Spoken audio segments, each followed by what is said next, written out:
Hi, I'm Natalie Bouchard, and you're listening to Inside NC Labor, a podcast designed to inform and educate North Carolina citizens on the role that the Department of Labor plays in state government.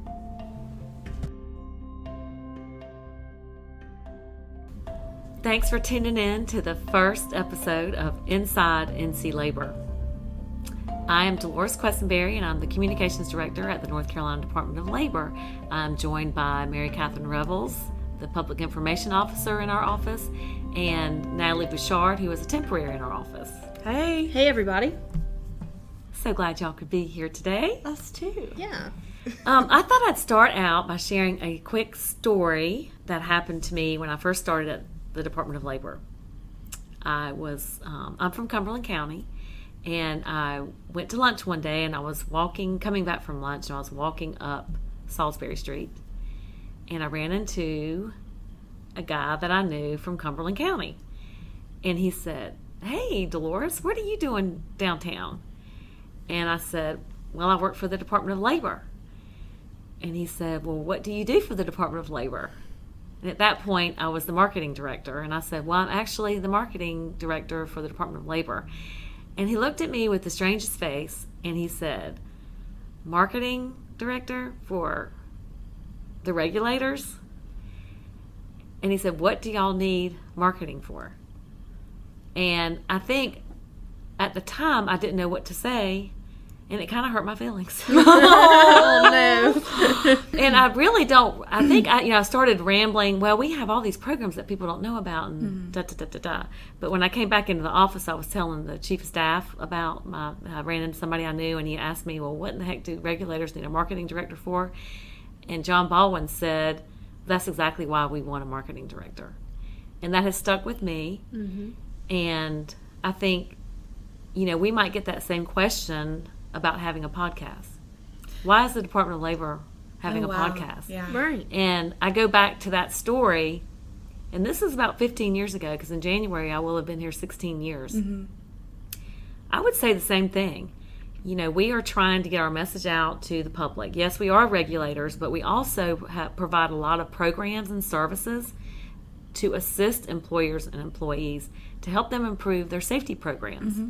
So it's a very proactive approach as opposed to a reactive approach. Mm-hmm. And I think that's the purpose of this podcast. I think with the communications office, we've gone into social media for that very reason. We're using the tools to reach the millennials, to reach the folks, right. to share some of the programs and services that we provide. Right. And one of the first things we did when I started at the Department of Labor is we took away the fee for the external newsletter, the Labor Ledger. And then it was called the North Carolina Labor Ledger, but now we just call it the Labor Ledger. Mm-hmm. There used to be a fee for the Labor Ledger. So we removed the fee, and then we started promoting it. Ursula Joyner, but back then I think it was LaFonda Malden. She would take our subscription forms and put them at each of the table settings, and people would actually fill it out, and they'd bring the forms to us, and we started entering all these new subscribers. And I think when I started, there were 700 subscribers, and now we've gone to over 16,000. Wow.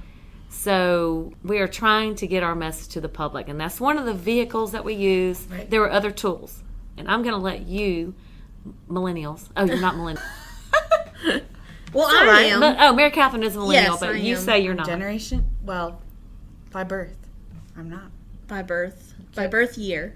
Yeah, right? by birth year. Yeah. Okay, so we can talk we've about... gotten into the Yes. social media. And Mary Right. Catherine...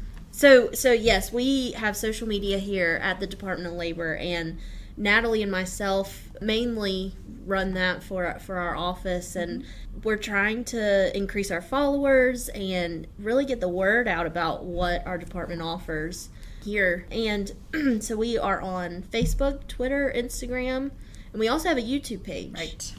We try to make it fun and interactive, and just to put some tips out there, put any kind of events coming up, we try to promote them on there. If you're on those platforms, be sure to check us out at NCDOL, easiest way to find us. Right. You said Wanda Legault had a story. Wanda Legault with Yes. Education, Training, and Technical Assistance actually got Right. So Natalie and I put out there a training class just a few weeks ago. That is a very popular one, and it's not happening until March, but we decided to put it out there because of the popularity of it. And we actually had a follower see it through our Twitter page. Right. And they actually registered because they saw it on Twitter. So that was a great success story for us. Right. We felt like. That's our purpose, you know. Natalie, as since you're new to the Department of Labor, what are your Yes. thoughts about using social media the way that we're using social media? Right. So when you were telling that story about when you first started working here, I've had a similar experience. I'll tell friends my age, like, oh, I'm working for the Department of Labor. I'm working in communications. And they're like, first of all, they're like, what does the Department of Labor even do? They don't even know. Right. Regulators. Right. And then I say kind of the same thing. I say, well, that's why our division exists, to let the public know and let employers and employees know what the Department of Labor does and the services we offer. Yeah. So our handle on Twitter is... Our handle on Twitter is NCDOL. So if you just search that, you should be able to find it, no problem. On Facebook, it's the same thing. So NCDOL, it'll pop up. But our Instagram is a little bit different. It's at NC_labor.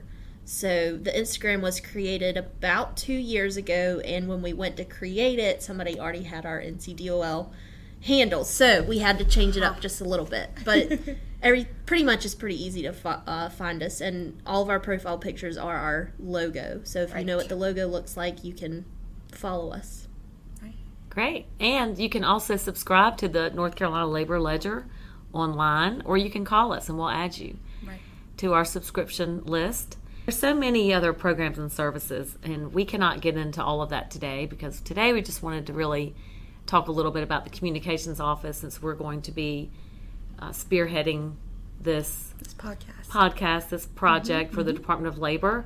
Our plan is to have on various guests, bureau chiefs for the various divisions, and to share what they do. Mary Catherine, tell them about our website where they should get that. Yes, so our website is labor.nc.gov, and we recently went through a redesign project with that to cater to our user. Now we think it's set up a little bit easier for you to locate things on our website. We have our tabs at the top, and it's split up safety and health, information, contact pages. There's also the search box on there, so if you just search it, it should pull right up. But we said it's pretty easy to get to now. It's very navigable.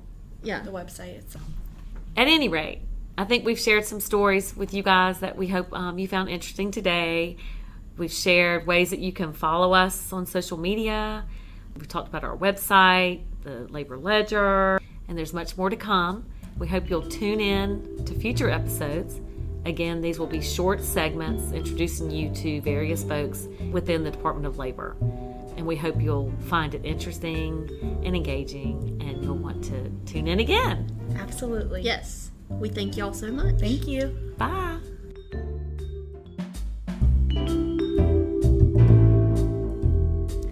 Thanks so much for tuning in, y'all. Remember, your safety is our priority.